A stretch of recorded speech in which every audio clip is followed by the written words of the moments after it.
In the bustling heart of Hollywood, where dreams collide with harsh realities, comedian Andy Dick found himself at the center of an alarming episode that underscored the fragility of life amid the city's relentless pace.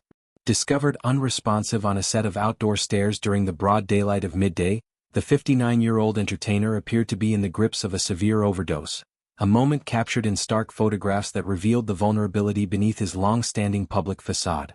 Slumped forward in a posture of utter exhaustion, his glasses dislodged and resting on the ground below, Andy became the unwitting focal point of a spontaneous scene of concern and urgency, as passers-by and friends rallied to his aid.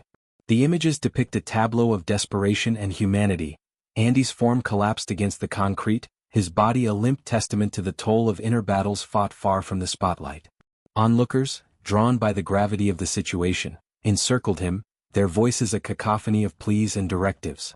Friends, recognizing the peril, shouted, "Wake up!" in a bid to rouse him from whatever abyss had claimed his consciousness. The air thickened with tension as the gravity of the moment escalated, prompting immediate calls to emergency services. An ambulance was summoned, its sirens a distant promise of intervention in the chaotic urban symphony.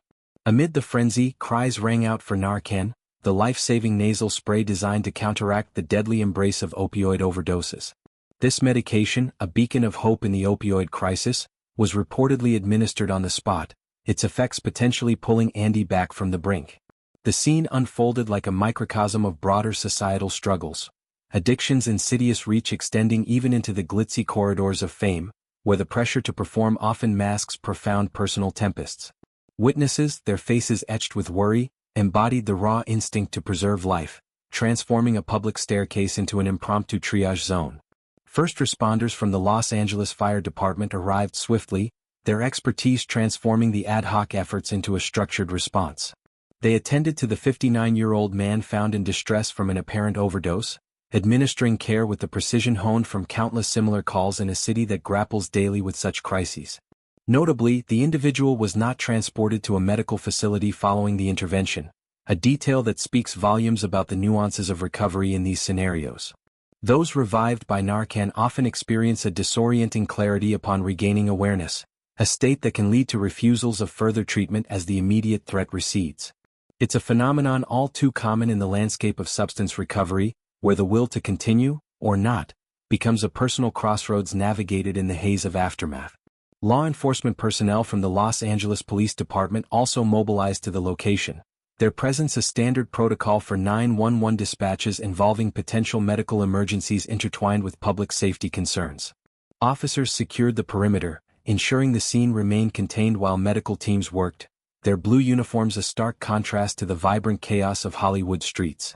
This convergence of services highlights the multifaceted response required when personal health intersects with public spaces, a reminder that even in Tinseltown vulnerability demands a collective shield. Later, emerging from the shadow of the incident, Andy himself addressed the media, his voice carrying a palpable sense of relief tempered by reticence. He confirmed his well-being post-event, expressing gratitude for the outcome that spared him from worse fates, yet he demurred from delving into the specifics of what had transpired.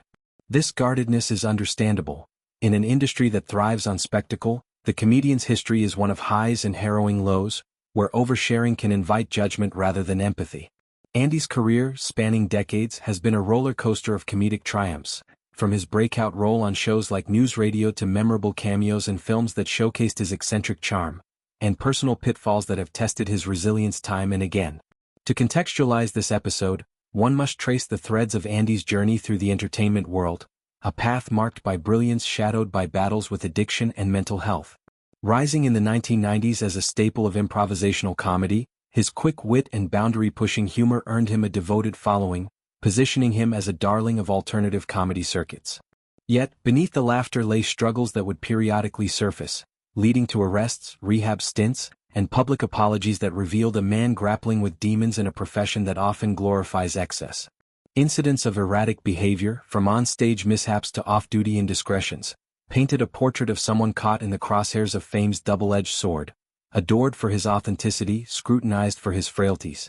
This particular overdose scare, then, is not an isolated blip but a chapter in a larger narrative of survival and seeking stability. The choice to forego hospital transport post-revival suggests a moment of agency reclaimed, perhaps a decision born from past experiences where institutional care felt more confining than curative. Narcan's role cannot be overstated. As a tool in the arsenal against the opioid epidemic, it has saved countless lives, offering a pharmacological reset that buys time for reflection and recovery. In Andy's case, it served as an invisible guardian, reversing the tide just long enough for consciousness to flicker back. Reflecting on the broader implications, this event shines a light on Hollywood's underbelly, where the glamour of red carpets conceals stories of quiet desperation. Comedians in particular bear a unique burden. Their craft demands vulnerability, turning personal pain into punchlines, yet the line between performance and reality blurs perilously. Andy's slump on those stairs becomes a metaphor for the unseen falls that precede public reckonings, a call to destigmatize the cries for help that echo through emergency lines.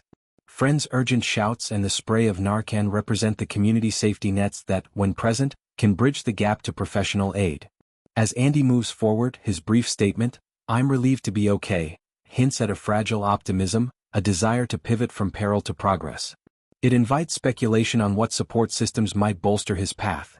Therapy tailored to the performer's psyche, sober living environments attuned to creative souls, or peer networks that normalize the ebb and flow of recovery. Hollywood has seen its share of comebacks, from icons who rose from rock bottom to redefine their legacies, and Andy's history suggests a capacity for such reinvention. His humor, after all, has always thrived on the absurdities of human frailty, a lens through which even this dark moment might one day find light.